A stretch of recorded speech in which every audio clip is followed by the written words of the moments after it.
तो फिल्म की शुरुआत होती है और हम एक आदमी को देखते हैं। उसका नाम पॉल था, जो थिएटर में बैठा एक किताब पढ़ रहा था। पॉल दरअसल इस थिएटर में ही काम किया करता था, तो वो ये कहानी पढ़ते पढ़ते फिल्म की रील को तब्दील करने जाता है। तभी अचानक से न जाने क्या हो गया था, सारी लाइट्स बंद हो जाती हैं, हर तरफ अंधेरा छा गया था। पॉल जब बाहर जाकर देखता है तो बाहर भी कोई नहीं था, सिर्फ इमरजेंसी लाइट्स चली हुई थी और लोगों के कपड़े पड़े थे। तभी वहाँ पर बाहर से सिक्योरिटी गार्ड आता है। जब वो भी ये सब देखता है, हैरान हो जाता है। पूरा थिएटर, मॉल सारा खाली था। जहाँ पर कुछ देर पहले लोगों का हजूम था, मगर अब बिल्कुल सुनसान पड़ा था। पॉल और सिक्योरिटी गार्ड मिलकर लोगों को ढूंढने लगते हैं। अचानक से पॉल के हेलमेट की लाइट भी बंद होने वाली थी। पॉल अपनी लाइट पर जोर जोर से मारता है ताकि वो दोबारा जल जाए। जब पॉल सिक्योरिटी गार्ड को देखता है तो वो भी गायब हो चुका था। तभी पॉल देखता है कि जैसे कोई परछाई है जो उसका पीछा कर रही है, वो वहाँ से भाग गया था। इसके बाद हम एक लड़की को देखते हैं जो हॉस्पिटल में अपने 9 माह के बच्चे को यहाँ वहाँ ढूंढ रही थी। तभी उसकी नजर ऑपरेशन थिएटर पर पड़ती है, जहाँ पर एक आदमी की सर्जरी चल रही थी, लेकिन उधर डॉक्टर नहीं थे।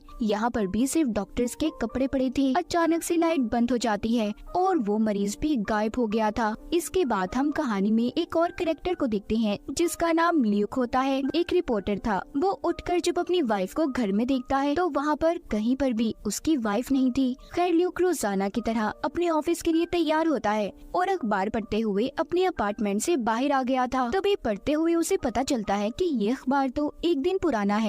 जब वो बाहर आकर देखता है तो हर तरफ गाड़ियाँ खड़ी थी। उसे थोड़ी दूर एक प्लेन भी क्रैश होता दिखाई देता है। इसी तरह 3 दिन गुजर जाते हैं। गाड़ी को चलाने की कोशिश कर रहा है। जैसे ही वो गाड़ी में बैठने लगता है तो एक घबराया हुआ आदमी उसके पास आया था और फ्लैशलाइट मांगने लगता है, मगर ल्यूक ने उस आदमी की बात को नहीं सुना था। कुछ देर के बाद एक शैडो, साया पर छाई आकर उस आदमी को गायब कर देती है। ये देखकर ल्यूक घबराकर अपनी गाड़ी से बाहर निकलता है। इसी दरमियान में हम एक छोटी बच्ची को देखते हैं जो ल्यूक को ही देखे जा रही थी। उस बच्चे के हाथ में भी फ्लैशलाइट थी। ल्यूक अब एक ट्रक के पास आता है। ट्रक के अंदर जाकर उसे कुछ फ्लेयर लाइट्स मिलती हैं। उन सब चीजों को लेकर ल्यूक एक बार में आ गया था। वहाँ पर भी लाइट्स जल बुझ रही थी। जल्दी से ल्यूक बार के बेसमेंट में जाता है और जनरेटर की पावर को बढ़ा देता है, जिससे लाइट ठीक हो गई थी। तभी उसे वहाँ पर एक लड़का मिलता है। उसने ल्यूक पर गन कर ली थी और उसे बेसमेंट से बाहर ले आता है। ये सब देखकर ल्यूक उस लड़के को समझाता है कि देखो, अगर तुमने मुझे मार दिया तो तुम्हारी मदद करने वाला यहाँ पर कोई नहीं होगा, तुम अकेले रह जाओगे। ल्यूक उस लड़के से उसका नाम पूछता है। वो बताता है कि मेरा नाम जेम्स है। जेम्स ल्यूक से कहता है कि मेरे डैड इस बार के मालिक हैं और मेरी मॉम पास वाले चर्च में मदद मांगने गई है। ल्यूक उससे कहता है, देखो तुम मेरे साथ चलो, यहाँ पर जो लाइट जल रही है वो जनरेटर से जल रही है।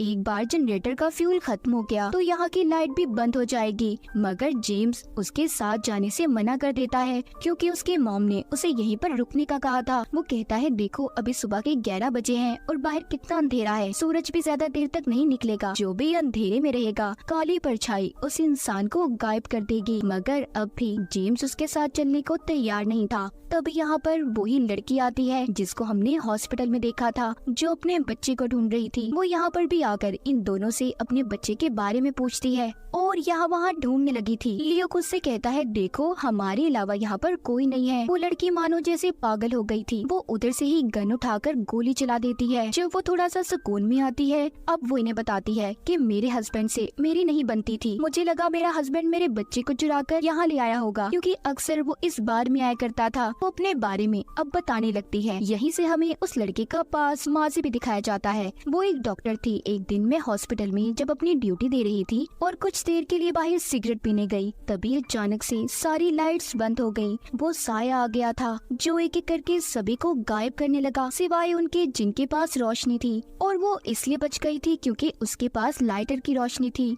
अगली सुबह जब उसने अपने घर आकर देखा तो उसका बच्चा भी गायब हो चुका था। तो यहाँ से कहानी दोबारा से प्रेजेंट में आती है। ल्यूक उससे पूछता है, तुम अब तक कैसे जिंदा हो? वो यहाँ पर अपने बैग से बहुत सारी लाइट्स निकालती है जो अंधेरे में चमकती थी। वो बताती है, इनकी मदद से तभी उन तीनों को बार में किसी आदमी की आवाज सुनाई देती है जो बाहर से आ रही थी, जो हेल्प हेल्प मदद के लिए चिल्ला रहा था। ल्यूक अपनी लाइट लेकर बाहर जाकर देखता है, उसे बस स्टैंड पर एक आदमी मिलता है जो कोई और नहीं बल्कि पोल था, जिसको हमने कहानी के शुरू में थिएटर में देखा था। ल्यूक उसे उठाकर अपने साथ बार की तरफ लाने लगता है, मगर रास्ते में ल्यूक की लाइट बंद हो गई थी और वो साया भी अब इनकी तरफ बढ़ रहा था। इसलिए जल्दी से ल्यूक ने अपनी फ्लेयर लाइट्स को जला लिया था, जिससे साया वहीं पर रुक जाता है। अंदर बार में जेम्स को भी अपनी मॉम की आवाज आती है, जिसे सुनकर वो बाहर जाने लगा था, लेकिन जल्द ही वो लेडी डॉक्टर उसे रोक लेती है जो अपने बच्चे को ढूंढ रही थी, वरना जेम्स भी उस साय की लपेट में आने वाला था। इसका मतलब ये था कि वो साया लोगों को हेलुसिनेट भी किया करता था, यानी कि लोगों को अजीबोगरीब आवाजें और ख्याल दिखाता कि जैसे उनके प्यारे उन्हें पुकार रहे हैं, और फिर अपना शिकार बनाकर उन्हें गायब कर देता था।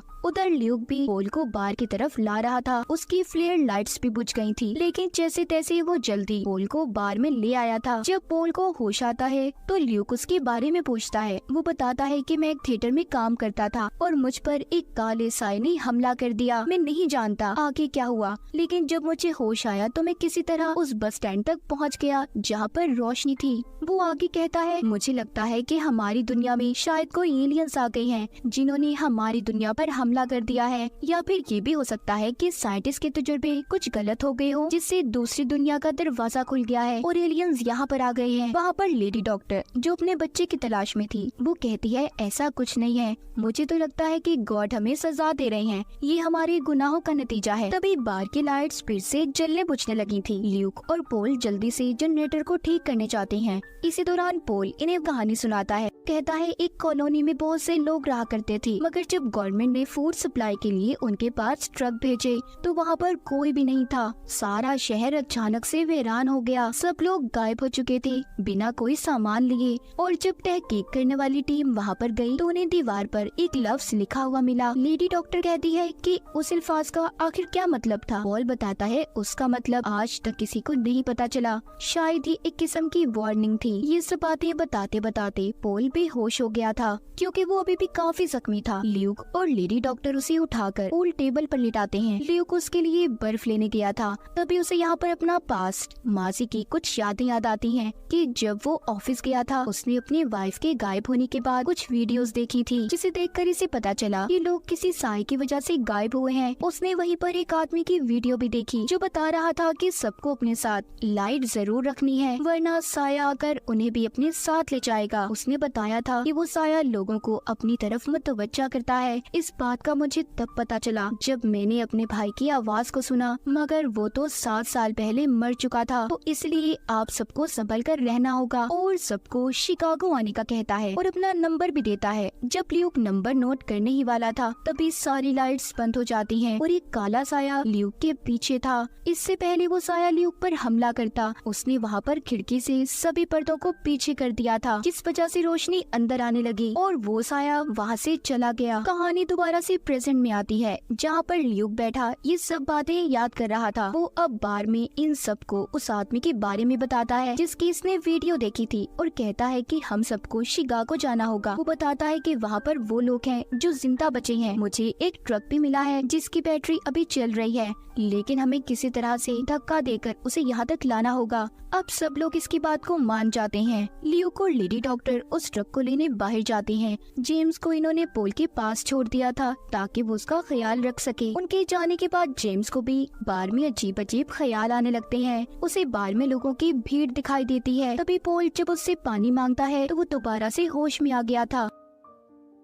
अब जब वो पोल के लिए पानी लेने जाता है तो बाहर की लाइट्स जलने बुझने लगती हैं। उधर बाहर ल्यूक और लेडी डॉक्टर दोनों ट्रक को ठीक करने की कोशिश कर रहे थे। इसी दौरान ल्यूक के पाँव में चोट लग गई थी और इसीलिए वो वहीं पर कुछ देर बैठकर आराम करने का सोचते हैं। तभी वो अपने सामने एक छोटी बच्ची को देखते हैं। ये दोनों उसे पास बुलाते हैं ताकि वो उसकी मदद कर सके, मगर वो बच्ची जब इनके पीछे साय को आते हुए देखती है तो वो डर गई थी और वहाँ से भाग जाती है। ल्यूक उस बच्ची को रोकने की कोशिश कर रहा था और उसके पीछे पीछे भागता है, जिस वजह से वो गिर गया था और उसकी लाइट भी बुझ जाती है। तभी वहाँ पर साया ल्यूक की तरफ बढ़ रहा था। ये देखकर लेडी डॉक्टर ने जल्दी से ट्रक की लाइट को जला दिया ताकि ल्यूक की जान बच जाए। उधर बार में पोल के पास जेम्स अब तक पानी लेकर नहीं पहुँचा था। वो जब जेम्स को ढूंढने जाता है तो बाथरूम में जेम्स की ग्लो लाइट पड़ी थी, मगर वो खुद गायब था। पोल अब उसे ढूंढता ढूंढता बेसमेंट में पहुँच गया था, जहाँ पर उसे एक टनल दिखाई देता है। जब ये उसके अंदर जाता है तो आगे एक दीवार थी और तभी वो साया इस पर हमला कर देता है। इन सब से डरकर पोल जाग गया था। मतलब ये सिर्फ पोल का एक सपना था, लेकिन अब हकीकत में बाहर की लाइट्स बंद हो जाती हैं और साय ने पोल को गायब कर दिया था। जेम्स जो कि अपनी ग्लो लाइट की वजह से बचा हुआ था, वो आकर जब पोल को देखता है तो उसके सिर्फ कपड़े पड़े थे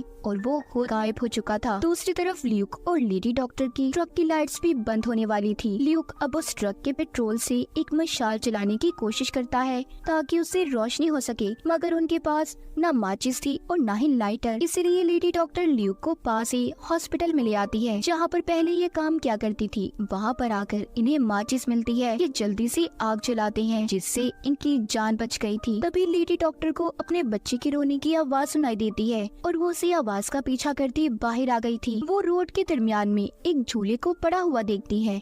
जब वो उसके पास जाकर देखती है तो झूला खाली था। दरअसल वो साया इन्हें गुमराह करना चाहता था और इसीलिए अब लेडी डॉक्टर भी गायब हो जाती है, क्योंकि वो बिना किसी लाइट के अंधेरे में आ गई थी। ये देखकर ल्यूक भी डर गया था। वो किसी तरह से बार के पास आता है। इधर अंदर बार की लाइट्स भी जलने बुझने लगती हैं। ल्यूक बार के अंदर आकर जेम्स को अपने साथ लेता है और जनरेटर से फ्यूल निकालकर ट्रक में डालकर यहाँ से चला जाता है। ल्यूक जेम्स को लेकर उस एरिया से काफी दूर आ गया था। वो देखता है कि ट्रक का बोनेट खुला हुआ है, इसीलिए जब वो उसे एक जगह पर रोककर ठीक करने लगता है तभी जेम्स की नजर सामने चर्च पर पड़ती है। उसे लग रहा था कि शायद अभी भी अंदर उसकी मॉम होंगी। ल्यूक जेम्स को रोकने की कोशिश करता है, मगर वो उसकी कोई भी बात मानने को तैयार नहीं था। जेम्स को अंदर एक साया महसूस होता है। तभी सही वक्त पर ल्यूक ट्रक को ठीक करके वापस ले आया था और जेम्स को वापस आने का कहता है, लेकिन जेम्स उसकी कोई बात नहीं सुनता। तभी अचानक से ट्रक की लाइट्स बंद हो जाती हैं, जिसके साथ ल्यूक भी गायब हो गया था। अब वो साया जेम्स पर हमला करने ही वाला था। जेम्स जो कि काफी डरा हुआ था, वो चर्च में जलती हुई मोमबत्तियों के दरमियान में जाकर बैठ जाता है, लेकिन आहिस्ता आहिस्ता सारी मोमबत्तियां भी बुझ गई थी। जब सुबह होती है तो हमें दिखाया जाता है एक मोमबत्ती अभी भी जल रही थी, जिसकी वजह से जेम्स अभी गायब नहीं हुआ था। कुछ देर के बाद वहाँ पर वही बच्ची आती है जो पहले ल्यूक को देखकर भाग गई थी। जेम्स जब यहाँ से जाने वाला था तो वो बच्ची उसे रोक लेती है और अपनी सोलर लाइट दिखाती है, जिससे वो अभी तक जिंदा थी। इसलिए अब वो जेम्स को अपने साथ चलने का कहती है। वो दोनों बाहर आ गए थे। तभी इन्हें एक घोड़ा दिखाई देता है, जिस पर बैठकर अब वो यहाँ से जाने लगते हैं। इतने सारे लोगों में से जेम्स और सिर्फ ये छोटी बच्ची बचे थे और इसी के साथ इस फिल्म की कहानी भी यहीं पर खत्म हो जाती है।